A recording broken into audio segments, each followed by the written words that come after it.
Friends, welcome back to our channel. ఈరోజు ఈ వీడియోలో 5 మినిట్స్లో రెడీ చేసుకునే ఒక మంచి బ్రేక్ఫాస్ట్ నేను చూపించేస్తానండి. దీనికి కావాల్సిందల్లా 4 బ్రెడ్ ముక్కలు, 2 కోడిగుడ్లు. మీ అందరికీ తెలిసిన వాడుక భాషలో అయితే కనుక బ్రెడ్ ఆమ్లెట్ అనమాట. బయట బ్రెడ్ ఆమ్లెట్ బళ్ళ దగ్గర ఎంతమంది క్రౌడ్ ఉంటారో అంత టేస్టీగా మనం ఇంట్లో కూడా చేసుకోవచ్చు. అది కూడా చిన్న పిల్లలు సైతం చేసేయచ్చు, అబ్బాయిలు కూడా తయారు చేసేసుకోవచ్చు. ఏం లేదండి, ముందు 2 కోడిగుడ్లు అంటే ఒక 4 బ్రెడ్ ముక్కలకి 2 కోడిగుడ్లు తీసుకున్నాను. ఉప్పు, కారం రుచికి తగినంత, అదేవిధంగా కొంచెం పసుపు, కొంచెం పంచదార వేసి ఆ మిశ్రమాన్ని బాగా కలుపుకోండి.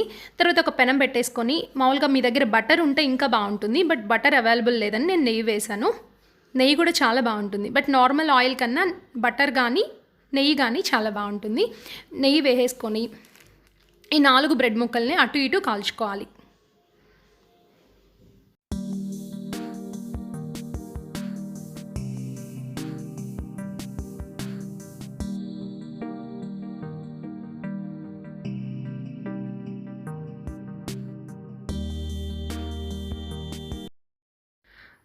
కాలిన బ్రెడ్ ముక్కలని పక్కకు తీసుకోండి. తర్వాత అదే పెనంపై మళ్ళీ ఒక స్పూన్ నెయ్యి వేసుకోండి. ఒక స్పూన్ 2 స్పూన్ల మీ ఇష్టం.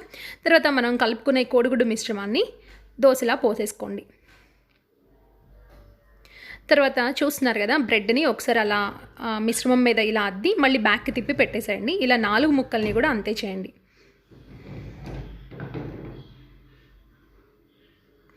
మళ్ళీ ఒక స్పూన్ నెయ్యి వేసేయండి.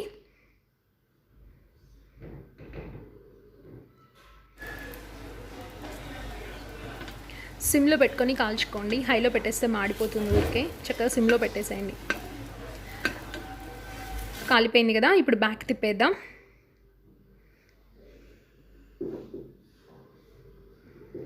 ఎక్సెస్ ఏమైనా ఉంటే ఇలా ఫోల్డ్ చేసేసుకోండి, బట్ ఎక్సెస్ ఏం లేదు. అంటే ఈ పెనం వచ్చి కొంచెం గుంటగా ఉంది, అందుకని వేసిన ఆమ్లెట్ ఏదైతే ఉందో మధ్యలోనే ఉండిపోయింది. అదే కనుక ఈ నాన్ స్టిక్ దాని మీద అలా వేసినప్పుడు మొత్తం స్ప్రెడ్ అవుతుంది, అప్పుడు ఎక్సెస్ ఉంటుంది. ఎక్సెస్ ఉంటే ఇలా ఫోల్డ్ చేసేసేయండి.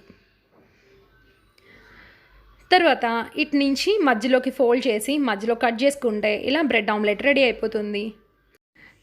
ఈ లాక్డౌన్ టైంలో కూడా మెడికల్ షాప్స్ అవి అవైలబుల్ ఉన్నాయి కాబట్టి బ్రెడ్ దొరుకుతుంది. ఇంట్లో ట్రై చేసి టేస్ట్ చేయండి, ఖచ్చితంగా మీకు నచ్చుతుంది.